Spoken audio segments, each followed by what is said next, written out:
Visualization wins. Okay, now what this boils down to, here you have this is an endgame where you're an exchange down. We got the bishop, he's got the rook. Now, what we can do here is trap the rook with bishop checks, king moves to whatever white square, king to f3, and then bishop to c1. He's got a real problem. It's now this bishop traps this rook. The rook and the bishop and the pawn neutralize each other. This just makes this a king and pawn endgame. But black has the advantage because white has split pawns. So, this is the move. Okay. That's the same as resigning. Rook takes bishop or rook takes pawn is a resigning. Normally, his problem he sees is that no matter where he goes, king to g3, king to e2. If we play king to e5, he can go either, if he goes king to e2, he's got two squares. So let's go king to e2, king to e5. If he goes king to f3, we just go king to d4, and that pawn is done. So that's why he took the pawn. He loses the king and pawn endgame, as I said correctly. This neutralizes this, and this is a winning king and pawn endgame. You've got to be knowledgeable of endgames to win tournament games. This is just the way it is. And this is a cakewalk win. This is not even a difficult win. Now, the thing is, this kind of position is difficult once, Johnny, once. So, do you study this in your spare time, like right now? Or do you wait until it shows up all over the board at a tournament and you're like this, trying to figure this out? It gets old quick. Struggle at home where you have relaxation. Finding out, understanding that this split pawns loses most of the time to the connected pawns. This is a specific type of advantage. If you don't do the work to understand these advantages when there's no pressure, it's way harder when there's actual pressure. But you do whatever works for you. I do what works for me.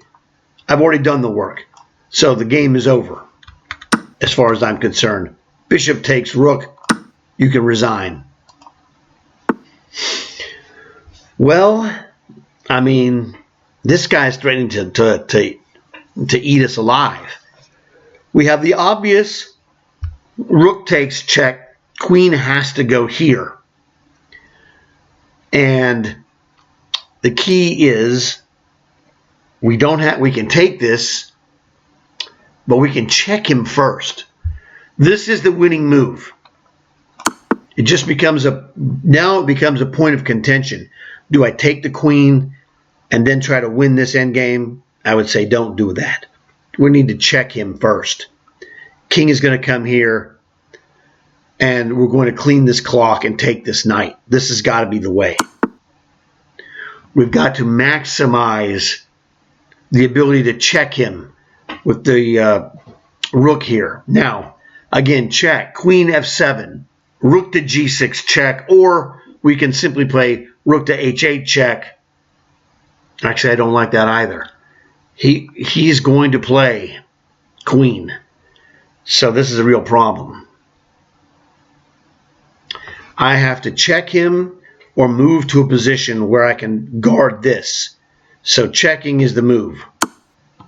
Keep the checks alive. If he wants to go king f7, I guess, fine. Good luck with that. I mean, queen f7. We're going to clean his clock. We have to clean his clock with checks. And what happens is queen f7, we have queen to d8. And what the problem he has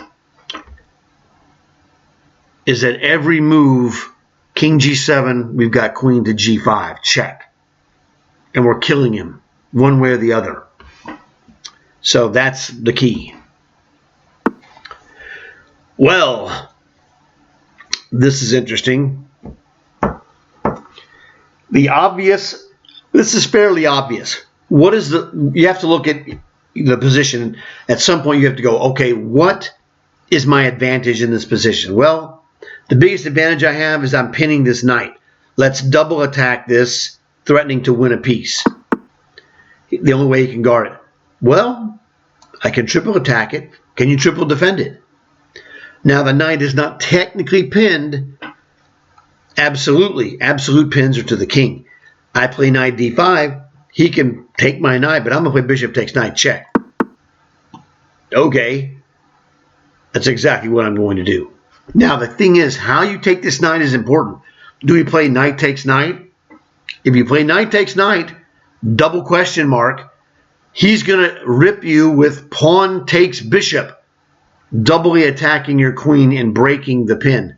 So we have to play bishop takes knight, he'll play bishop takes bishop, and then we'll play queen takes bishop. This keeps the threat of winning more material with bishop takes queen check. And now, we could take this with the knight, but there's no reason. You're walking into a pin. We've already just taken one. We're taking a whole piece now. If he trades queens, we're a piece up in the endgame. If he doesn't trade queens, we're going to trade queens or take his rook. His choice. He trades queens. It's game over. But how you pin it and win it, I mean, the phrase is pin it and win it. It's easy. But how you do it sometimes is not easy. And how you do it makes a difference. And you saw that right here.